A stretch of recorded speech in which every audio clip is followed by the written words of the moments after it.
Graças a Deus podemos estar juntos mais uma manhã depois deste tempo tão abençoado de podermos não só adorar o Senhor através dos cânticos, mas também podermos relembrar mais uma vez a razão pela qual nós estamos aqui, não pelos nossos méritos, não por aquilo que nós possamos fazer, mas unicamente por Jesus, o nosso Senhor, o nosso Salvador.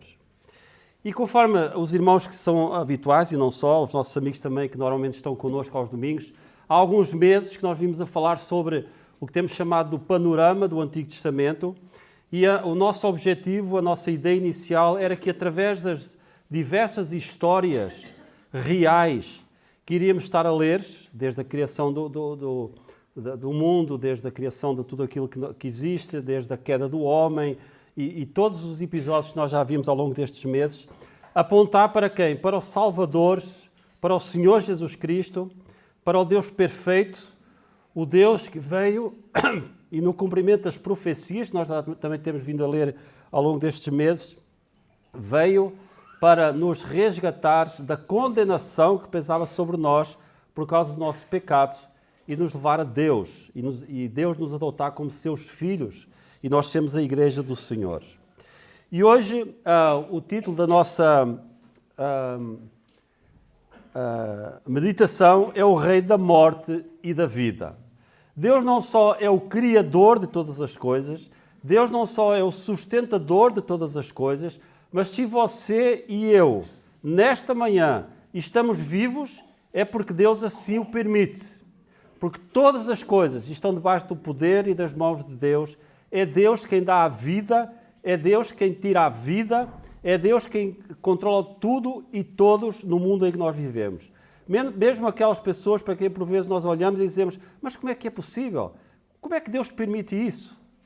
Tudo faz parte de um plano maior que foge muito ao nosso entendimento por vezes, mas nós vemos na palavra de Deus que é o plano perfeito. Ao longo das histórias que nós temos vindo a ler, nós vemos muitas injustiças sendo cometidas contra pessoas que amavam a Deus, queriam seguir o Senhor. E nós nos espantamos, mas depois nós vemos o porquê, a razão pela qual Deus faz isso. E hoje é um pouco isso, quando nós vemos no texto que Deus chega para Ezequias e diz, olha, Ezequias, através do profeta Isaías, prepara-te porque tu vais morrer. E a primeira reação nossa é, mas espera aí, mas Ezequias, a Bíblia diz que estava a fazer tudo bem feito, que era um homem dedicado ao Senhor, era um bom rei. Por que Deus chega e faz isso com ele? E nós vamos ver um pouco sobre isso nesta manhã. Vamos abrir em Isaías capítulo 38, então. Eu pedia se um irmão podia ler para mim, que eu hoje também estou, domingo passado, sexta-feira passada era o Davi, hoje sou eu. Assim um pouco de catarro na garganta, então para não esforçar muito, não sei se algum irmão podia ler para nós este capítulo 38 de Isaías. Alguém se oferece? Naqueles dias, Ezequias adormeceu de uma enfermidade mortal. E veio a ele Isaías, filho de Amós, o profeta, e lhe disse, assim diz o Senhor, põe em ordem a tua casa, porque morrerás e não viverás. Então virou Ezequias o seu rosto para a parede e orou ao Senhor, e disse, Senhor, lembra-te, peço-te, de que andei diante de ti em verdade e com coração perfeito, e fiz o que era reto aos teus olhos. E chorou Ezequias muitíssimo. Então veio a palavra do Senhor a Isaías, dizendo, vai e diz a Ezequias, assim diz o Senhor, o Deus de David, teu pai, ouvi a tua oração e vi as tuas lágrimas. Eis que acrescentarei aos teus dias 15 anos. E livrar-te-ei das mãos do rei da Assíria, a ti e a esta cidade. Eu defenderei esta cidade. E isto te será da parte do Senhor como sinal de que o Senhor cumprirá esta palavra que falou. Eis que farei que a sombra dos graus que passou com o sol pelos graus do relógio de Acás volte 10 graus atrás. Assim recuou o sol 10 graus pelos graus que já tinha andado. Escrituras de Ezequias, rei de Judá, e de quando adormeceu e sarou da sua enfermidade. Eu disse, na tranquilidade de meus dias ir-me-ei às portas da sepultura. Já estou privado do resto dos meus anos. E eu disse, já não verei mais o Senhor na terra dos viventes. Jamais verei o homem com os moradores do mundo. O tempo da minha vida se foi e foi removido de mim como choça de pastor. Cortei como de selão a minha vida, como que do tiar me cortará, desde a manhã até à noite me acabarás. Eu sosseguei até à madrugada, como um leão quebrou todos os meus ossos, desde a manhã até à noite me acabarás. Como o grou ou a andorinha, assim eu chilreava e gemia como uma pomba. Alçava os meus olhos ao alto. Ó Senhor, ando oprimido, fica por meu fiador. Que direi? Como me prometeu, assim o fez. Assim passarei mansamente por todos os meus anos, por causa da amargura da minha alma. Senhor, com estas coisas se vive, e em todas elas está a vida do meu espírito. Portanto, cura-me e faz-me viver. Eis que, para a minha paz, eu estive em grande amargura. Tu, porém, tão amorosamente abraçaste a minha alma, que não caiu na cova da corrupção, porque lançaste para trás das minhas costas todos os meus pecados. Porque não pode louvar-te a sepultura, nem a morte glorificar-te, nem esperarão em ti, em tua verdade, os que descem à cova. Os vivos, esses te louvarão, como eu hoje faço. O Pai aos filhos fará notória a tua verdade. O Senhor veio salvar-me, pelo que, tangendo meus instrumentos, nós o louvaremos todos os dias da nossa vida na casa do Senhor. E dissera Isaías, tomem uma pasta de figos e a ponham como emplasto sobre a chaga, e sarará. Também dissera Isaías, qual será o sinal de que hei de subir à casa do Senhor? Muito obrigado, irmão Rui. Este é um texto que tem muitos desafios para nós. Nós não vamos ver o texto em detalhe, mas vamos ver algumas lições, alguns desafios que o Senhor quer trazer ao nosso coração nesta manhã. Antes, porém, eu pus um pouco o resumo, o contexto, e escrevi até para facilitar a vida à nossa tradutora. Escrevi um pouco daquilo que nós podemos relembrar ou saber acerca daquilo que estava a acontecer agora. Detalhes importantes do período. O rei de Israel, do norte, Oseias, governou quando o reino estava sob controle assírio e foi deposto quando a Síria destruiu Samaria. Então nós sabíamos que Israel tinha se dividido em 2 reinos. O rei de Judá, do sul, Ezequias, estão aí as datas prováveis em que ele viveu, filho de Acás, promoveu grande reforma religiosa e combateu a idolatria. Então foi um homem que amava o Senhor, que fez muitas coisas boas e, conforme eu disse, ele estava, vamos dizer assim, descansando também nas promessas que Deus tinha feito a ele, e de repente aparece-lhe essa notícia. A diferença entre o reino de Israel com todos os reis maus, a última pregação foi sobre Acabe, penso com o irmão Davi. Sim, ok. E o reino de Judá, que teve alguns reis tementes a Deus. É lembrado como um dos reis mais fiéis a Deus no Antigo Testamento. Vemos isso em 2 de Reis 18:5. No Senhor, Deus de Israel, confiou, de maneira que depois dele não houve quem fosse semelhante entre todos os reis de Judá, nem entre os que foram antes dele. O capítulo 38 de Isaías narra a enfermidade do rei Ezequias, rei de Judá. Ele recebe uma palavra direta do profeta Isaías. Põe em ordem a tua casa, porque morrerás e não viverás. Ezequias era um rei piedoso que promoveu reformas espirituais e confiou no Senhor diante da ameaça da Síria. Vimos isso em Isaías 36, 37. No entanto, agora ele enfrenta um inimigo que nenhum exército pode derrotar, a morte. A queda de Samaria caiu para a Síria no 6º ano de Ezequias, marcando o fim do reino de Israel, enquanto Ezequias continuou a governar Judá contra as invasões de Senaqueribe. Profetas contemporâneos, Isaías, Oseias e Miqueias foram contemporâneos de Ezequias. Então aqui temos um resumo muito rápido daquilo que é o contexto deste capítulo que nós vamos ler.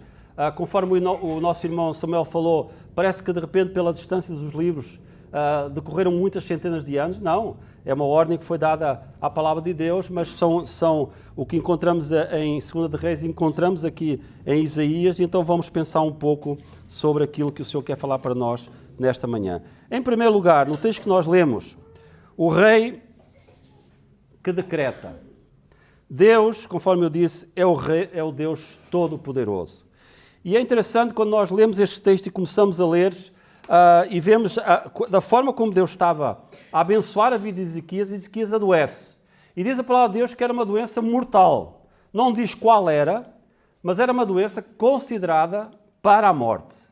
E Isaías vem, eu penso que não terá sido muito fácil para Isaías quando o Senhor chegou para ele, disse: Isaías, olha, vais ter com Ezequias, e diz-lhe o seguinte: um pouco mais, põe a tua casa em ordem, porque vais morrer. Esta não é uma notícia que ninguém gosta de dar. Chegar para alguém e dizer, principalmente temos aqui uma médica e creio que ela, talvez já acontecerá alguns episódios ao longo da vida dela, nesse sentido, e não é fácil, eu imagino que não deve ser fácil. Não gostaria de estar no lugar da Sara.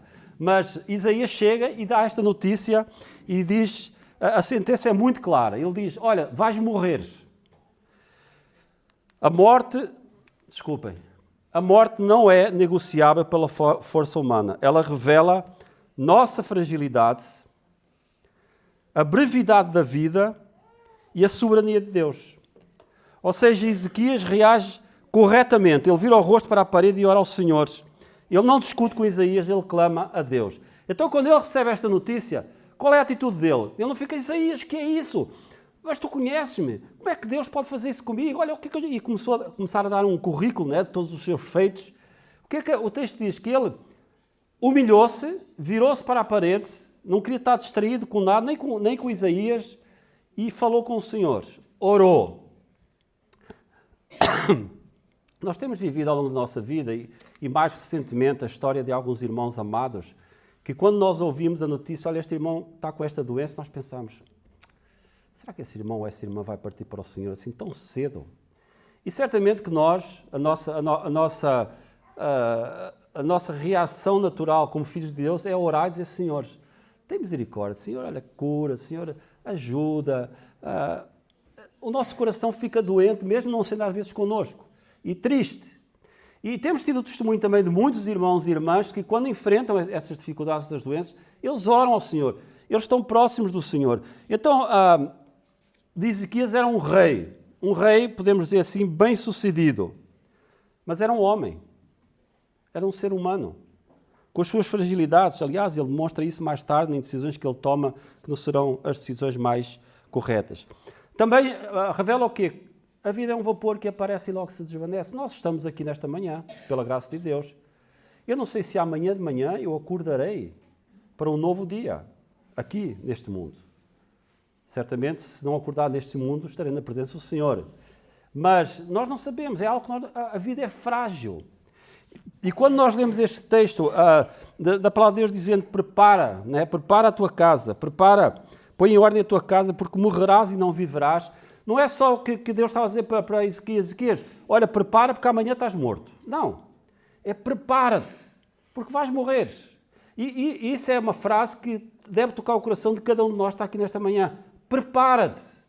Não interessa se é hoje, se é daqui a um ano, se é daqui a 10, se é daqui a 70 ou 80 anos, temos aqui crianças pequeninas. Prepara-te. E a questão é que nós, ao contrário de Ezequias, que teve uma atitude de humilhação na presença do Senhor e orou e disse, Senhor, por favor, tem misericórdia de mim, dá-me mais um tempo. Nós não sabemos. Então, o que a palavra de Deus diz é prepara-te para te encontrar com o Senhor. Não como teu juiz, por rejeitar a salvação que Cristo oferece, mas como teu Senhor. E nós que somos filhos de Deus, sabemos que um dia estaremos na presença do Senhor. E nós não sabemos quando esse dia chegará. Mas nós devemos estar preparando o quê? A nossa casa, a nossa vida, aquilo que o Senhor nos dá para fazer. Para que se o Senhor nos chamar hoje, nós vamos ter com o Senhor. E nós vamos deixar também a nossa marca. Vamos deixar aquilo que foi a bênção de podermos estar com outros, de podermos ser bênção na vida de outros. Prepara-te. Quando a morte nos confronta, literalmente ou em situações de perda, crise ou diagnóstico, nossa primeira resposta deve ser a oração: Jesus que livra do medo da morte. Hebreus 12, 15 diz: e Jesus, entre parênteses, não está no versículo, mas sabemos que se refere a ele, livrasse todos os que com medo da morte estavam por toda a vida sujeitos à servidão. Cristo nos liberta desse medo de algo que nós não gostamos de mencionar, a morte. Mas a morte é comum a todo o ser humano. E a morte não é só para os mais idosos, para os mais velhos. Ela toca a todos. Quando você entra num cemitério, você vê pessoas recém-nascidas, você vê crianças, você vê adolescentes, você vê jovens, você vê pessoas em idade adulta, mas ainda com 40, 50 anos, e você vê pessoas idosas. Normalmente a maioria são pessoas idosas. Mas temos ali todas as idades e nós sabemos que essa é a realidade do mundo em que nós vivemos. Então a morte é algo comum a todo o ser humano e as pessoas não gostam de ouvir falar da morte. Eu recentemente estava numa conversa com as nossas administrativas e disse isto: eu sei que eu vou morrer. E uma delas disse: não fala isso. Né? E começou a bater na madeira. Eu falei: olha, não vai aleijar a mão, né? Mas as pessoas não gostam. Porquê? Porque assusta. Tem medo. Porquê? Porque não sabem o que as aguarda. Às vezes até sabem. Isso deve trazer mais medo aos seus corações. Mas a questão é que nós um dia vamos morrer. O nosso corpo físico vai descer à sepultura. A nossa alma irá para a eternidade com Deus ou sem Deus. E Ezequias teve esse confronto.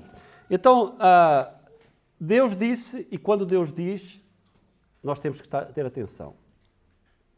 Porque é o próprio Deus, o Deus que nos traz a vida.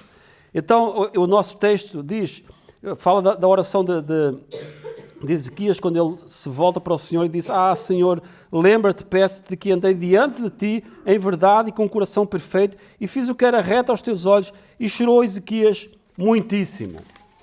Ele ficou totalmente destroçado, né? Porque era uma notícia que certamente ele não esperava. Chorou, se humilhou na presença do Senhor. E o que é que nós vemos a partir do versículo 4? O rei que ouve e responde. Deus fala através da sua palavra. E nós falamos com Deus através da oração. E Deus nos ouve. Deus nos responde. Deus não nos deixa sem resposta. E diz o texto que antes que Isaías saísse do pátio, Deus muda o cenário.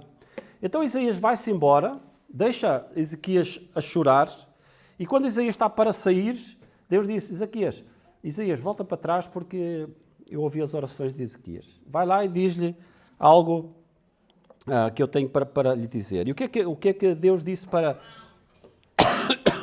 Isaías dizer? Ouvi a tua oração, vi as tuas lágrimas, acrescentarei aos teus dias 15 anos. Então Isaías chega, agora certamente mais animado, né? Ao contrário da primeira vez que ele foi ter com Ezequias. Ezequias, olha, calma.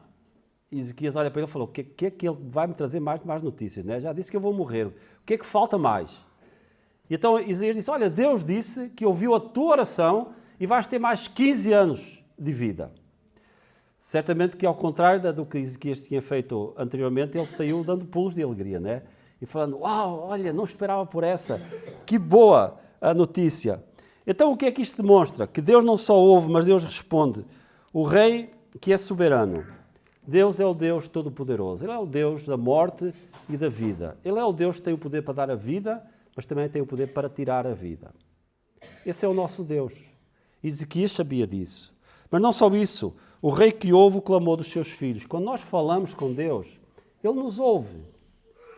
Há pouco tempo falávamos um pouco sobre isso. Não sei se foi aqui nesta igreja, se foi noutra, mas falei um pouco sobre isso. Às vezes eu não entendo. A palavra de Deus diz que Deus é um Deus omnisciente, sabe todas as coisas, omnipresente, está em todo lugar e omnipotente.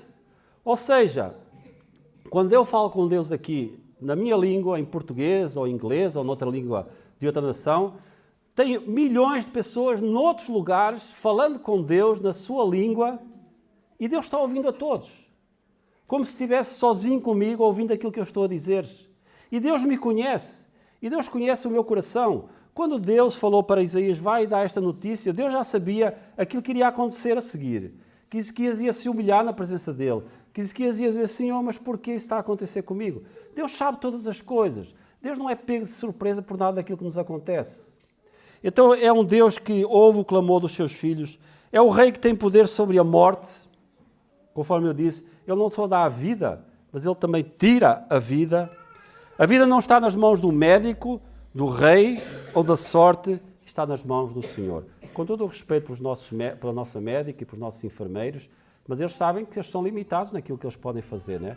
Eles não podem ordenar à pessoa que vai morrer que não morra. Então a nossa vida está nas mãos do Senhor. Nós confiamos no Senhor. E confiamos também que o Senhor dá sabedoria aos homens para nos aconselhar, para nos medicar, e nós devemos seguir aquilo que o Senhor deu de sabedoria a essas pessoas. Mas, em última análise, Deus é o Deus Todo-Poderoso, é o Deus que tem todo o poder para agir na nossa vida. Ele não apenas cura Ezequias, mas também promete livramento à Síria. Como nós sabemos, era uma nação que estava ameaçando o seu povo, e Deus diz, olha, não te preocupes, porque eu vou-te livrar também do rei da Síria, a ti e a esta cidade eu defenderei esta cidade. Então, onde havia fim, ele trouxe começo. Quando tudo parecia estar terminando na vida de Ezequias, Deus trouxe um novo começo. E em 1 Pedro 2,24, nós lemos, levando ele mesmo em seu corpo, referindo-se ao Senhor Jesus Cristo, os nossos pecados sobre o madeiro, para que, mortos para o pecado, pudéssemos viver para a justiça, e pelas suas feridas fostes sarados. Faltou-me aí uma palavra. Jesus, pelas suas feridas, nós fomos sarados. Quando Deus, diz Isaías, leva essa notícia, ele vai viver mais de 15 anos, Jesus não só nos sarou, nos curou da doença maior que nós tínhamos, que era o pecado que nos condenava a uma morte eterna, a um lugar de sofrimento eterno. Ele não só nos curou dessa doença, mas Ele nos trouxe uma novidade de vida. Ele nos deu vida e vida eterna. E do versículo 7 ao versículo 8, versículo 7 e versículo 8, nós vemos o Rei de todo o poder. Vimos que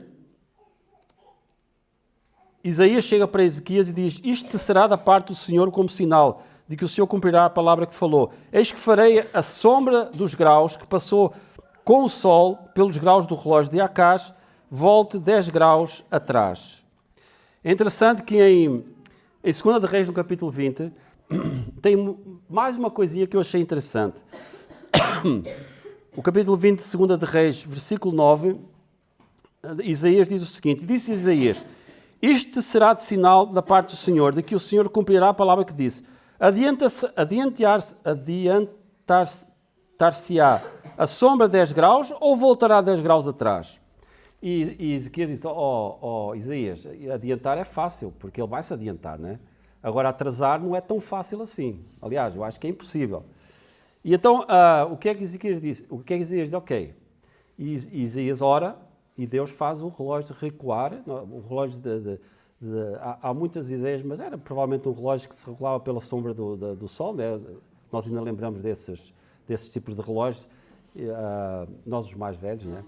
Não que nós usássemos esses relógios, mas falava-se muito no passado. Mas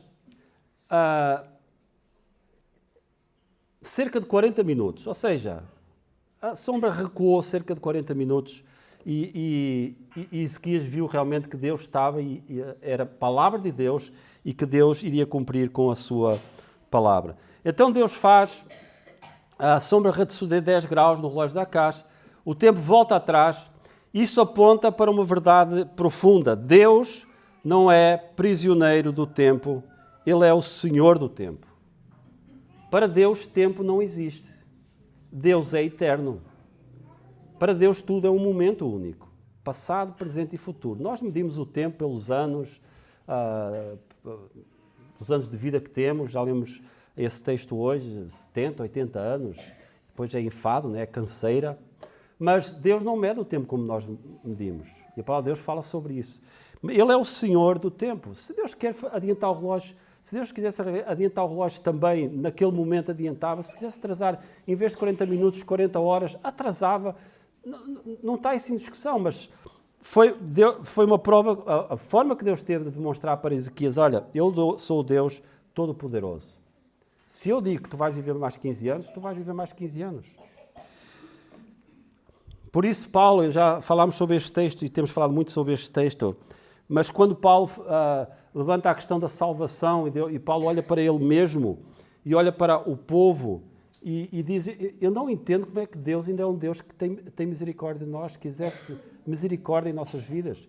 Mas Ele promete salvar aqueles que confessam Jesus como Senhor e Salvador.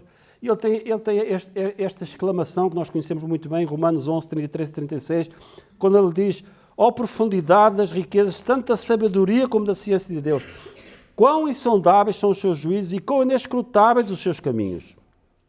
Porque quem compreendeu o intento do Senhor, ou quem foi o seu conselheiro, ou quem lhe deu primeiro a ele para que lhe seja recompensado, porque dele e por ele e para ele são todas as coisas. Glória, pois ele eternamente. Amém. Deus é um Deus tremendo. Deus é um Deus todo-poderoso. Ele é o que sustém este mundo. Ele é o que dá vida. Ele é o que permite que pessoas que às vezes nós não entendemos o porquê governem este mundo. É Ele. Tudo faz parte de uma história maior.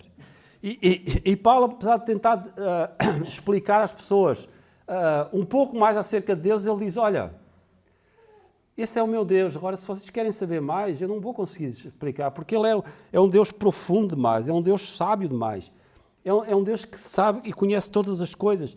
Nós não conseguimos entender a mente de Deus, mas Deus age da forma que Ele sabe que tem que agir. E aqui, mais uma vez, o que é que Ele diz no final destes versículos? Porque dele e por Ele e para Ele são todas as coisas, glória depois a Ele eternamente. Amém.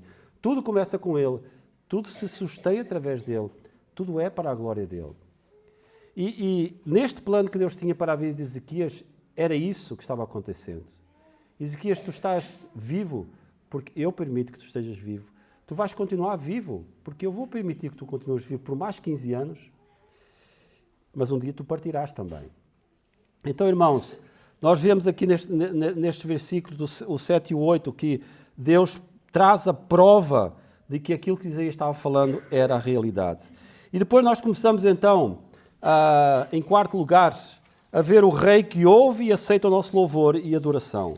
Então há este cântico de Ezequias, em que após o favor e a promessa de Deus, Ezequias escreve um cântico e ele reconhece várias coisas. Nós não vamos ler detalhadamente aquilo que ele fala neste texto, mas ele reconhece várias coisas. Em primeiro lugar, a angústia da proximidade da morte. Veja o que é que ele diz. Versículo 10. E eu disse, na tranquilidade de meus dias, ir-me-ei às portas da sepultura. Já estou privado do resto dos meus anos. Eu disse, já não verei mais ao Senhor na terra dos viventes. Jamais verei o homem com os moradores do mundo. O tempo da minha vida se foi, e foi removido de mim como choça de pastor. Cortei como tecelão a minha vida, como do tiar me cortarás, desde a manhã até à noite me acabarás. Então ele fica angustiado, é lógico. Irmãos, eu tenho dito isso muitas vezes, nós somos humanos. Mesmo sabendo, nós que estamos aqui, que somos filhos de Deus, e que se um dia recebemos essa notícia, que podemos receber, olha, prepara-te porque em breve irás partir para a eternidade. É lógico que nós ficamos, até em razão daqueles que nós amamos, E às vezes a vida que estamos a ter, uma vida abençoada, nós ficamos tristes. Senhor, você podia me dar mais uns anos, olha. Mas, por outro lado, nós sabemos que o Senhor, nós somos dele. E mesmo partindo, eu tenho ouvido muitos testemunhos de irmãos que partiram para o Senhor, que eles disseram, eu estou em paz, eu estou tranquilo. Então, na angústia da proximidade da morte, a sensação da interrupção da vida. Olha, acabou. Cheguei ao fim. E um dia isso acontecerá. A gratidão pela restauração. Então, ele diz no versículo 13, eu sosseguei até à madrugada como um leão, quebrou todos os meus ossos, desde a manhã até à noite me acabará. Como o grou ou a andorinha, assim eu chilreava e gemia, como a pomba alçava os meus olhos ao alto. Ó Senhor, ando oprimido, fica por meu fiador. Que direi? Como me prometeu, assim o fez. Assim passarei mansamente por todos os meus anos, por causa da amargura da minha alma. Há este desabafo, diz Ezequias, e nada de errado com isso. Nós somos frágeis, nós somos humanos, nós sentimos a dor, sentimos a doença, às vezes sentimos a fragilidade daqueles que nós amamos e gostaríamos de poder ajudar, mas conforme nós vemos aqui, por exemplo, de Ezequias, muitas vezes aquilo que nos resta é ir aos pés do Senhor. É dizer, Senhor, eu não estou entendendo ou eu não estou conseguindo, mas Senhor, ajuda-me. E ele expressa não só a sensação desta interrupção da vida, mas a gratidão porque Deus o havia restaurado. E nós lemos lá, no final deste versículo, duas frases interessantes. A cova não te louvará, os vivos, esses te louvarão. Ele disse, Deus, esse é o meu propósito. O Senhor me está dando mais anos de vida. Eu quero te louvar, eu quero te adorar, eu quero continuar a servir-te. A experiência de quase morte produz adoração. Produz este tempo a sós com Deus, em que eu me sinto frágil. É muito fácil quando nós temos saúde, nos sentirmos os super-homens ou umas super-mulheres à face da terra. Né? Está tudo bem, estou com a saúde boa, vamos em frente. Mas quando Deus permite que nós fiquemos frágeis, seja fisicamente, seja emocionalmente, nós sentimos que afinal não somos aquilo que nós achávamos que éramos. E nós nos prostramos aos pés do Senhor. Às vezes é através de um problema de ansiedade, às vezes é depressão, às vezes é uma doença física, uma dor. São várias as circunstâncias. E esta experiência, para quem é realmente um filho de Deus, não produz reclamação, porque o Senhor está permitindo isso, o Senhor tem visto o que eu tenho feito, eu até sou uma pessoa que ajuda na igreja, até faço isto, até faço aquilo, mas antes, pelo contrário, ele produz uma humilhação na presença do Senhor e dizer, Senhor, olha, eu não entendo, está custando, mas o Senhor sabe. Eu sei que eu sou teu filho, que eu sou tua filha. E Deus às vezes permite crises profundas para produzir louvores mais profundos. É fácil louvar o Senhor quando tudo está bem. A alegria do Senhor, a minha força, né? E outros cânticos em que nós expressamos nossa confiança, nossa alegria, o poder de Deus. Mas certamente seria mais difícil nós fazermos isso quando as coisas não estão a correr bem. Deus às vezes permite crises profundas para produzir louvores mais profundos. Deus permite crises profundas não para destruir-nos, mas para levar-nos a um nível de louvor que nunca alcançaríamos sem elas. Ele permite, porque Ele conhece o nosso coração. É fácil eu me apoiar naquilo que eu acho que sou, que posso, que quero, e esquecer a minha fragilidade como ser humano e a minha dependência de Deus. Foi isso que Jesus fez quando Ele veio a este mundo. Por isso Paulo disse, não por obras, para que ninguém se glorie. Eu até sou boa pessoa. Eu até mereço ser salvo. E Jesus veio mostrar o quê? A nossa fragilidade. E nos levar ao ponto de nos humilharmos na sua presença, reconhecendo que não somos nós, mas é Ele aquilo que Ele fez por nós, que abriu essa oportunidade gloriosa de nós sermos salvos e sermos filhos de Deus. No Salmo 119, versículo 67, diz: antes de ser afligido, andava errado, mas agora guardo a tua palavra. Antes de andar afligido, andava errado. Irmãos, Deus também chama a nossa atenção para nós não nos distrairmos. Para Ezequias estava tudo tranquilo. Então Deus estava abençoando, Deus tinha o usado. Mas o seu coração não era um coração inteiramente do Senhor. Aliás, ele mostra isso mais tarde, quando vai lá o rei da Babilónia, ele cheio de orgulho e toda coisa, mostra as riquezas que tinha no reino, que provocou mais tarde a invasão de Judeia e eles levarem tudo isso, e não só isso, mas também as pessoas como reféns. E ainda no Salmo 119, versículo 71 diz: foi-me bom ter sido afligido para que aprendesse os teus decretos. As provações nos aproximam de Deus, nos levam mais perto do Senhor. Não é por acaso nós estamos aqui nesta manhã, com vidas diferentes, às vezes dificuldades diferentes, problemas diferentes, mas Deus nos ama. E Deus trabalha na nossa vida de forma individual. Deus sabe aquilo que eu preciso para que eu me aproxime dEle, para que eu possa olhar para Ele, para que eu não me distraia. E por vezes Ele permite esses momentos difíceis para que eu possa buscá-lo, amá-lo, orar, dizer: Senhor, ouve-me, responde-me. Esse é o nosso Deus. Esse é o nosso Deus. E em quinto e último lugar, o rei da morte e da vida. Ezequias experimentou livramento temporário. Ele viveu mais 15 anos, mas depois morreu. Foram mais 15 anos de vida. Infelizmente, continuou a fazer coisas boas, mas também cometeu os seus erros. Deus sabia disso, mas Deus permitiu. O Senhor podia ter feito aquilo que disse através de Isaías que iria fazer. Olha, vais morrer, prepara a tua casa, né? Mas Deus disse: eu vou-te dar mais 15 anos de vida. Mas morreu.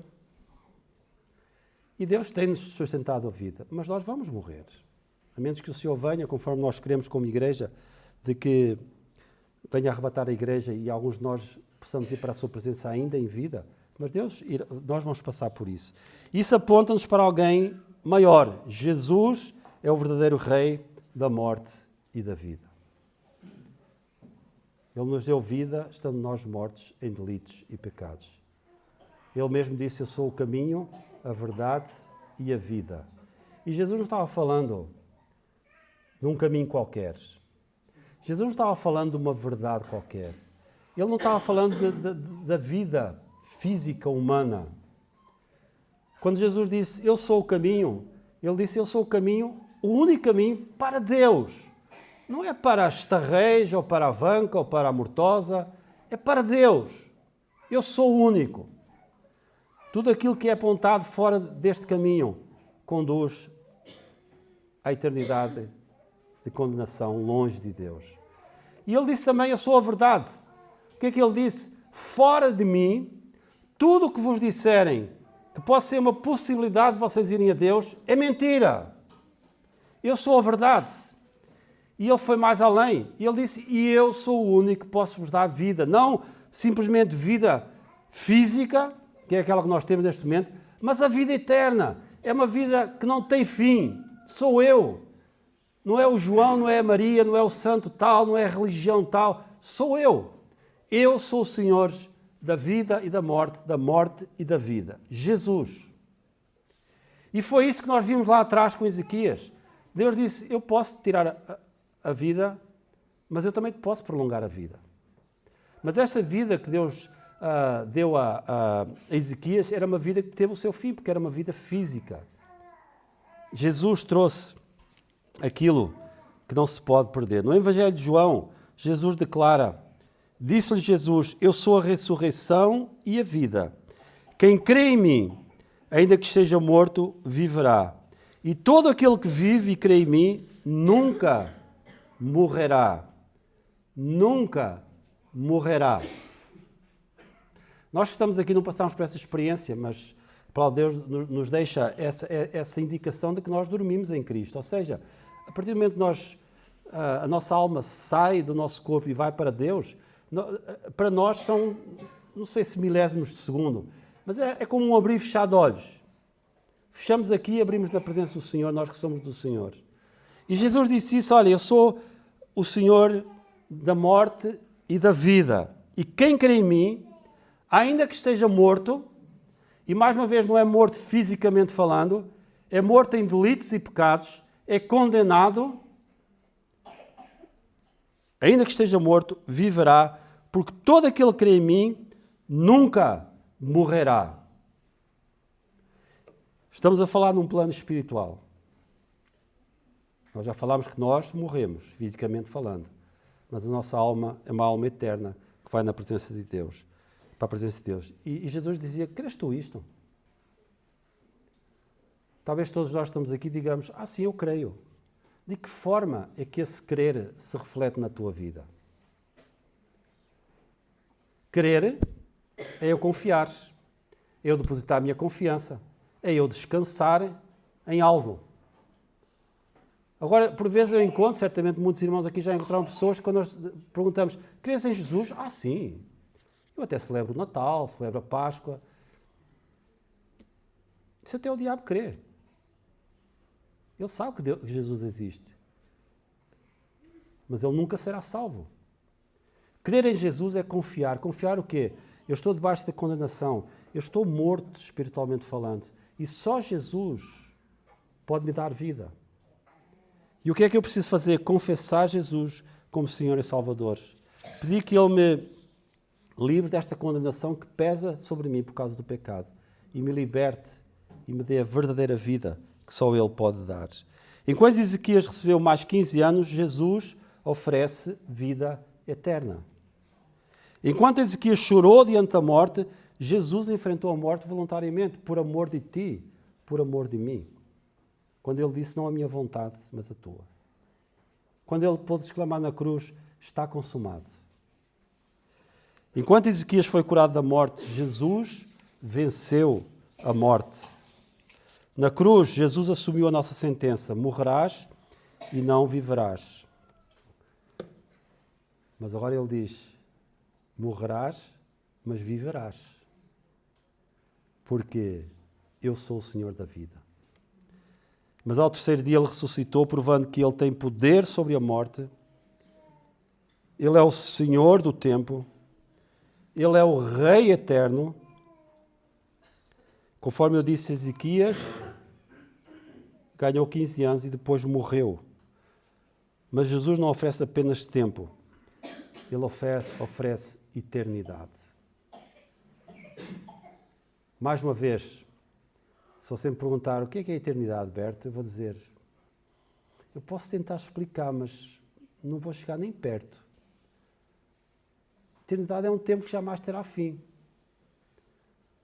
Todo o ser humano tem na sua mente esta noção de eternidade. Por isso as pessoas tentam de alguma forma se preparar, porque elas sabem, mesmo aqueles que dizem que Deus não existe, que a eternidade é algo real. O diabo cega o entendimento das pessoas, quer levá-las a esquecer esse facto, mas essa é a verdade. Você sabe que você é eterno. Você sabe que você não vai extinguir-se quando morreres. Jesus, Ele oferece a eternidade. Ele não só acrescenta apenas dias à nossa história, Ele transforma a nossa história em eternidade com Deus. Apocalipse 1, 17 e 18, o que é que diz? E eu, quando o vi, caí a seus pés como morto, e ele pôs sobre mim a sua destra, dizendo, não temas, eu sou o primeiro e o último. O que vive, fui morto, mas eis que aqui estou vivo para sempre. Amém. Eu tenho as chaves da morte. Jesus, eu sou o primeiro e o último. O que vive, foi morto. Jesus foi morto, mas ressuscitou. Mas eis que eu estou vivo para todo sempre. Esse é o Rei da morte e da vida. Esse é o Senhor em quem nós cremos, em quem nós confiamos. E por isso eu gostaria de terminar lendo o versículo 20 do nosso texto, que diz, O Senhor veio salvar-me. Pelo que, tangendo eu meus instrumentos, nós o louvaremos todos os dias da nossa vida na casa do Senhor. Todos os dias. Porque Ele é o nosso Deus. Ele nos curou da pior doença que nós tínhamos. Conforme eu já disse e não canso de repetir. Ele não nos condenava a uma morte física, mas a uma morte eterna. A palavra de Deus diz que o inferno será um lugar de choro e ranger de dentes. E não será por um período de tempo, será por um tempo que jamais terá fim. Você quer isso para você? Você quer isso para você? Quando nós conhecemos o Senhor e Ele nos resgata dessa condenação, a única coisa que nós podemos fazer é louvar o Senhor todos os dias da nossa vida, na casa do Senhor. Nós somos a habitação do Espírito Santo. Nós somos o templo do Espírito Santo. Nós somos a casa onde Deus habita. Então, adorar o Senhor em todo lugar, em todo o tempo. E que nós possamos, irmãos, mais uma vez, ser gratos ao Senhor. Porque através dessas histórias nós vemos a fragilidade da vida, mas vemos também o poder eterno do nosso Deus. O Deus que dá a vida, o Deus que dá a morte, o Deus que dá a morte e o Deus que dá a vida. Ele é o Deus Todo-Poderoso. E que isto nos leve também a nos prostrarmos na presença do Senhor a cada dia, sendo gratos por cada dia que o Senhor nos dá de vida. E mais uma vez, você que não conhece o Senhor como seu Salvador ainda, não perca essa oportunidade. Vinde a mim, diz Jesus, todos vós que estáis cansados e oprimidos, e eu vos aliviarei. Vinde a mim. Vá a Jesus. Esta igreja aqui local não salva ninguém. Jesus salva. Esta é a igreja do Senhor. É a reunião dos salvos por Cristo que um dia confessaram Jesus como Senhor e foram salvos. Que essa possa ser também a sua experiência nesta manhã.